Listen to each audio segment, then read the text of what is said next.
If you look at the satellite feed over Detroit and Windsor right now, you'll notice two things. First, there's the Ambassador Bridge, old, crowded, privately owned, and choking on two-lane traffic like an artery clogged with decades of misguided policy. Then, just down the river, you see the future, the Gordie Howe International Bridge. This impressive structure features 8 lanes of steel and concrete, built with over 4 billion Canadian dollars. It's the single most important piece of new infrastructure in the Northern Hemisphere. The bridge was supposed to open soon. The ribbon-cutting ceremony was practically on the calendar. Then, 59 hours ago, Donald Trump decided to turn that handshake into a fist. He didn't just threaten tariffs this time, he threatened to keep the gates locked. He went on Truth Social at 3 a.m. and declared that the United States would not staff the customs plaza on the American side unless Canada met a list of demands so extreme they bordered on theatricality. He thought he was holding a knife to Canada's throat, expecting Prime Minister Mark Carney to panic, fly to Mar-a-Lago, and kiss the ring. But that's not what happened. Carney didn't fly to Florida. He didn't raise his voice. Instead, he walked into a press room in Ottawa, looked directly into the camera, and pulled a lever that Washington didn't even know existed. Before we dive deeper, if you haven't subscribed to the Sarah Michelle YouTube channel yet, hit that button right now. Drop a comment telling us who you think holds the real leverage in the standoff, Canada or the United States. Independent analysis like this only survives because you engage with it, and you'll want to be here for what comes next. In the next 40 minutes, we're going to show you exactly how a bridge became the most dangerous place on Earth. We'll reveal the energy cart Carney just laid on the table, why the Moroun family, a billionaire dynasty in Detroit, may have triggered this entire crisis for personal profit, and why the President of the United States is suddenly and conspicuously very quiet. Let's get everyone on the same page because this moved fast, and if you've only seen the headlines, you've missed the real story. Rewind 72 hours. The Gordie Howe International Bridge, named after the legendary Canadian hockey icon, is physically complete, fully constructed, and fully connected to the interstate systems on both sides of the river. The Windsor-Detroit Bridge Authority confirmed this in writing, stating it is on track for opening in early 2026. This bridge connects Windsor, Ontario, directly to Detroit, Michigan, running Highway 401 straight into Interstate 75. For the auto industry, the supply chain, and the hundreds of millions of dollars that cross that river every single day, this bridge is not merely a convenience, it is oxygen. Then the notification dropped. A White House social media post hit Truth Social on a Monday night. In a 299-word statement, Trump declared, and I quote him directly, "I will not allow this bridge to open until the United States is fully compensated for everything we have given them. And also importantly, Canada treats the United States with the fairness and respect that we deserve." He added, "With all that we have given them, we should own perhaps at least one half of this asset." Stop. Reread that. The United States should own at least half of a bridge that Canada paid for entirely, a bridge for which Canada covered over $4 billion in construction costs. Under the Canada-Michigan Crossing Agreement signed in 2012, Michigan already owns 50% of the asset for free, with no financial investment. Canada financed both sides of the border, including the American Customs Plaza on the Michigan side. And yet, Trump is claiming the U.S. deserves more. Windsor Mayor Drew Dilkens called it insane during a CNN interview. It gets even crazier because the claim that the bridge was built with virtually no U.S. content, Trump's own words, is flatly false. Ontario Premier Doug Ford broke it down plainly. 75% of the materials used were Canadian steel and concrete because Canada paid for it. The remaining 25% was American, and the Michigan side interchange, including highway connections, was constructed entirely with American workers, steel, and concrete. As reported by the Detroit News, former Republican Michigan Governor Rick Snyder wrote an op-ed stating that Trump was simply wrong. Canada and the state of Michigan are 50-50 owners of the new bridge, Snyder wrote. Canada was wonderful and financed the entire bridge. They will get repaid with interest from the tolls. Michigan got their half ownership with no investment. That's a Republican governor fact-checking his own president on one of the most consequential infrastructure disputes in recent memory. But wait, it gets worse. There's a money trail in the story that changes everything. Receipt number 1, the Moroun family. Here's what nobody led within the initial wave of coverage. As reported by the New York Times on February 10th, Trump's social media eruption about the Gordie Howe Bridge came shortly after a meeting between Commerce Secretary Howard Lutnick and Matthew Moroun, the billionaire heir to the Ambassador Bridge empire. The Ambassador Bridge, the old, crowded, privately owned crossing just up the river from the Gordie Howe site, has been the Moroun family's cash cow for decades. They earn tens of millions of dollars annually from tolls and fuel operations tied to that bridge. The Gordie Howe Bridge, once open, reroutes that traffic better, faster, cheaper, and away from the Morouns. According to reporting from the World Socialist website, citing Crane's Detroit Business, the Moroun operations spent $250,000 on Washington lobbying in the second half of 2025, specifically over issues related to the construction and operation of international bridges. The Moroun family also donated more than $65,000 to Trump's re-election campaign and associated Republican fundraising committees. You do the math. Democrats on the House Oversight Committee opened a formal investigation on February 13th into whether Lutnick's meeting with the Moroun family directly influenced the Trump administration's decision to threaten the bridge.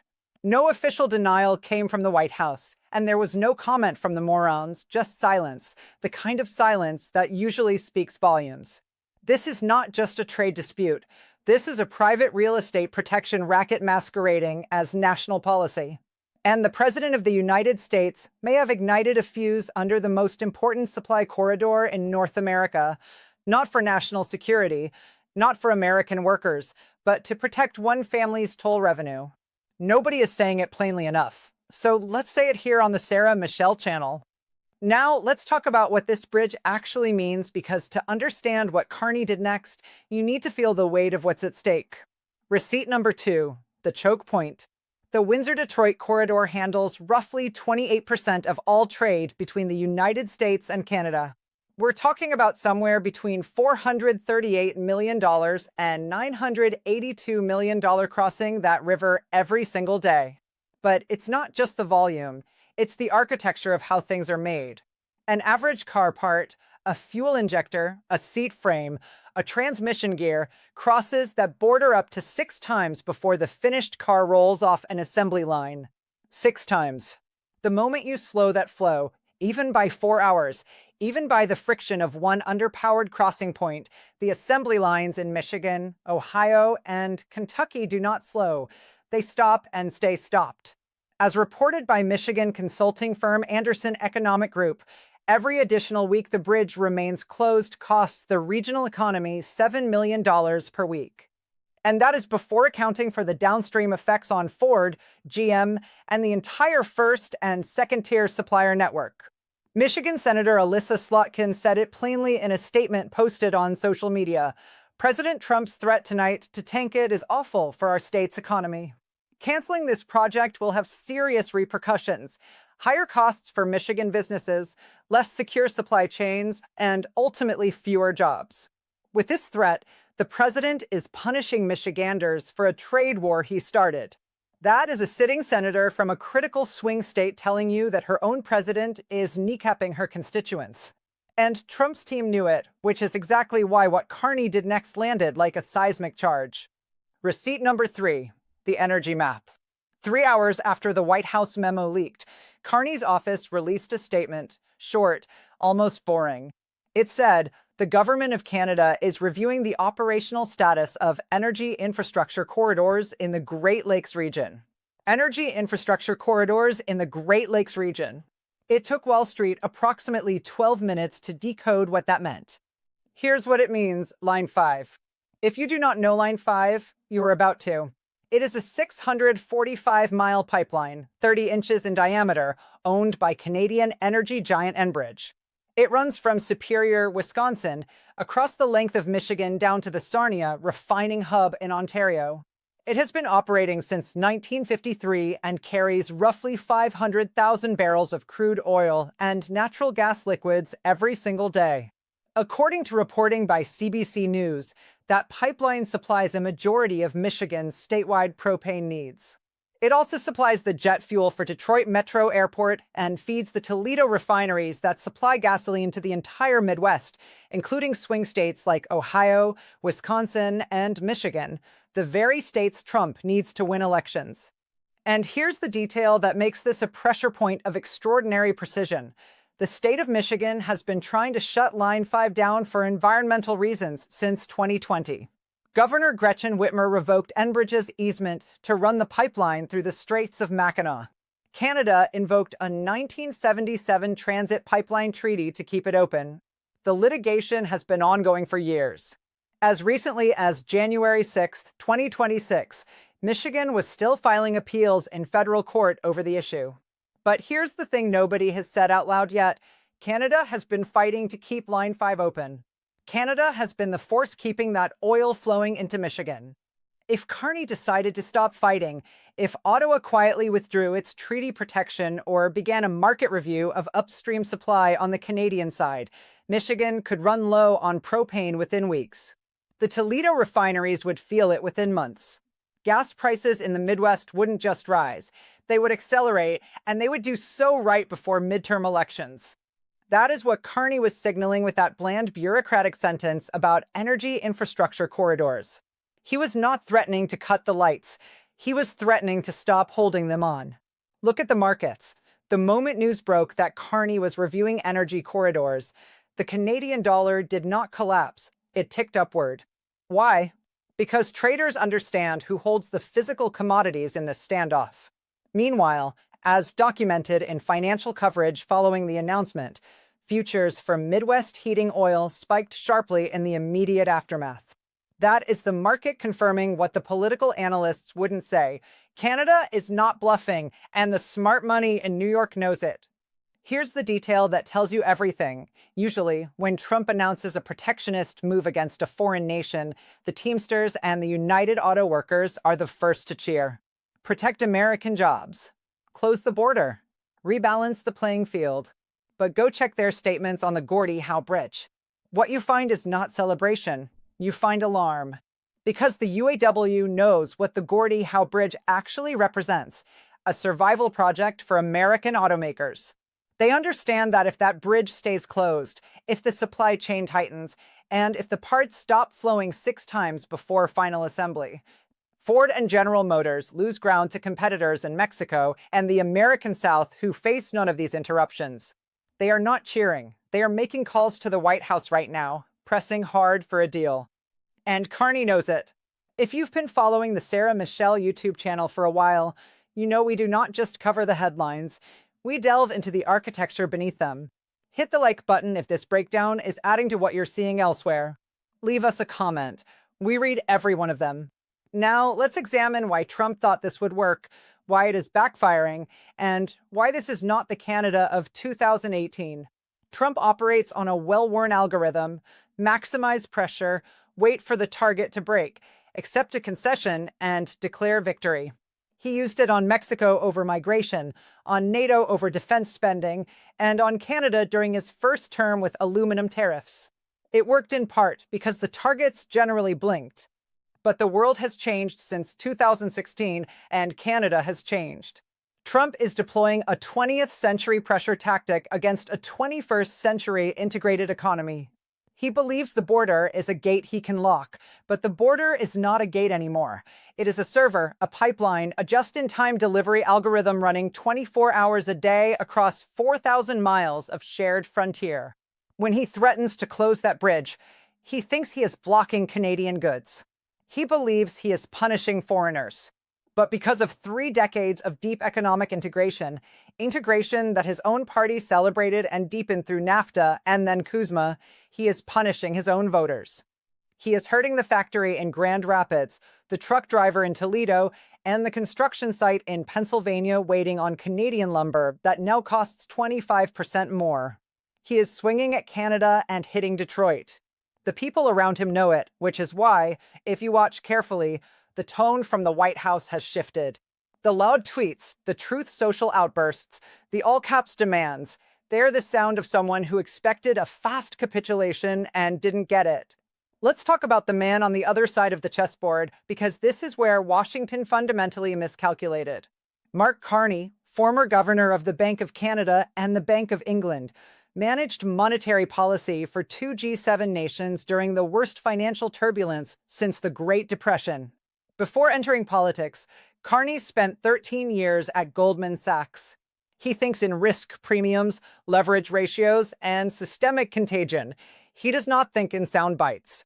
When Justin Trudeau went up against Trump, the approach was charm, appeal to shared history, frame the relationship in familial terms. Trudeau gave Trump photographs of his father meeting Ronald Reagan and tried to make it personal, warm, and collaborative. Carney treats Trump like a distressed asset. Notice what Carney has not done. He hasn't called Trump names, rallied protests, or invoked the international rules-based order because he understands Trump has no use for rules that constrain him. Carney went straight to the balance sheet. His response to the bridge crisis is a textbook example of what military strategists call asymmetric escalation. Trump attacks a symbol, the bridge. Carney attacks a system, the energy grid that powers Trump's most important electoral states. There's a deeper calculation at work. Carney understands that Trump is a creature of the news cycle who needs a visible win every 72 hours. So Carney is playing for the quarter. He is playing for the fiscal year. By targeting energy corridors, he is applying pressure not directly on Trump, but on the corporate donors and industry lobbies that fund the Republican Party, the oil refiners, logistics giants, and auto manufacturers. He is making them pick up the phone. There's also a sovereignty dimension. For decades, Canadian prime ministers walked on eggshells around Washington, terrified of being labeled anti-American and disrupting the continental consensus. Carney has made a deliberate choice to stop that. There's a concept emerging in Canadian diplomatic circles that some analysts have started calling the Moroun Doctrine in reverse. Named deliberately after the U.S. doctrine that treated the Western Hemisphere as America's sphere of influence, the idea is this: Canada will trade with you, sell you our energy, and buy your goods. But we will not be held hostage to your domestic political cycles anymore. If you close the door, we'll open a window to Europe. We'll build new pipelines to Asian markets. We'll sign new trade frameworks with partners who will not weaponize the relationship. If you block our bridge, we'll stop fighting to keep your Midwest warm. That posture was perfectly captured in a moment that circulated widely after the press conference. Reporters caught Carney leaving Parliament Hill. A journalist shouted a question asking if the Prime Minister was worried about further American retaliation. Carney stopped, adjusted his cuff link, looked directly at the journalist, and said, "The bridge is built. The concrete is dry. We're opening it. Whether the Americans decide to show up for work is entirely up to them." Then he got in his car. That is the energy. We are moving forward. You can join us or stay behind. Now, let's connect the dots for you because this is where it gets personal. If you're watching this in Ohio, your local gas prices are tied to the Toledo refineries that run on Canadian crude through Line 5. If Carney's energy corridor review becomes more than a review, those prices won't just spike. They'll spike before winter. They'll spike before midterms. They'll spike at the exact moment Trump's party needs to win swing state voters who are already watching their household budgets get squeezed by the tariff-driven inflation that started this whole spiral. If you're watching this in Michigan, Windsor is your city's economic twin. The auto sector on both sides of that river is one organism. It doesn't have a nationality. It has a supply chain. Ford and GM don't care about flags. They care about whether the fuel injector from the Windsor factory shows up on time at the Dearborn plant. When that flow breaks, the jobs that disappear are not foreign jobs. They are American jobs. They have always been American jobs. If you work in logistics, freight, or trucking, the Windsor-Detroit corridor is one of the most trafficked commercial crossings on the planet. The moment you add uncertainty to that corridor, every contract gets repriced. Every insurance policy gets reviewed. Every carrier charges more per load to account for the political risk, and that cost flows downstream to every shelf, every warehouse, every consumer. This is not abstract. It's already reflected in the prices you are paying. It's about to get either much better or significantly worse, depending on what happens in the next 3 weeks. As reported by the Globe and Mail, opinion from within the United States, including from conservative media readers, ran roughly 50-1 against Trump on this bridge dispute. That is extraordinary. It's not a polarized reaction. It's a bipartisan cross-ideological recognition that what just happened in Washington is not protecting American interests. It is damaging them. So where do we go from here? I see 3 paths, and I want to be honest with you. Only one of them ends well. Path 1, the quiet fold. The auto lobby is already calling the White House. The energy industry is watching the Midwest heating oil futures and doing the math. Republican candidates in Michigan are looking at their polling margins and doing the math. The pressure builds to a level where Trump can no longer afford the cost of holding the line. He declares a quiet victory, claiming Canada agreed to some symbolic concession, maybe a few extra Apple purchases, or a vague commitment on security cooperation. He tweets, "Great deal with Canada." The border agents get quietly assigned to the Gordie Howe booths, and the bridge opens. Carney says nothing. He lets Trump have the performance while keeping the real win. As the Globe and Mail reported with notable confidence, the bridge will open, and Ottawa will not have to make significant concessions for it to happen. That prediction was made before the full weight of lobbying pressure from Michigan's business community had even begun to land on the White House. Path 2, the escalation. Trump's ego overrides his political calculation. He feels publicly humiliated by Carney's composed silence, so he doubles down. He issues an executive order designating the bridge as a national security infrastructure concern, or he uses his presidential permit authority, which the White House explicitly confirmed he has the right to amend or revoke, to formally block the opening. If he does this, Carney executes the energy option. The supply review becomes policy. The Canadian ambassador is recalled for consultations. The Canadian dollar takes a short-term hit, but the Midwest goes into an economic cardiac arrest that Trump owns entirely. We enter a full trade war that has no easy exit ramp. As noted in analysis by the World Socialist website, citing Bloomberg, Trump has privately considered withdrawing from CUSMA, the trade agreement he himself renegotiated in his first term. If that option gets pulled off the table, we aren't talking about a trade spat. We're discussing a structural rupture in the North American economy that could take a decade to repair. Path 3, the pivot. This is the wild card. Carney uses this crisis, this very public, very dramatic standoff, to formalize what was already quietly underway, a new framework with the European Union and an expanded trade corridor to Asian markets. As Reuters has reported, Carney raised the prospect of reviving the Keystone XL pipeline during his October White House meeting. Simultaneously, his government has been building the diplomatic architecture for a post-American trade strategy. His Build Baby Build agenda, as Corporate Knights has described it, is aimed explicitly at making Canada an energy superpower that can route its resources to markets that do not weaponize the relationship.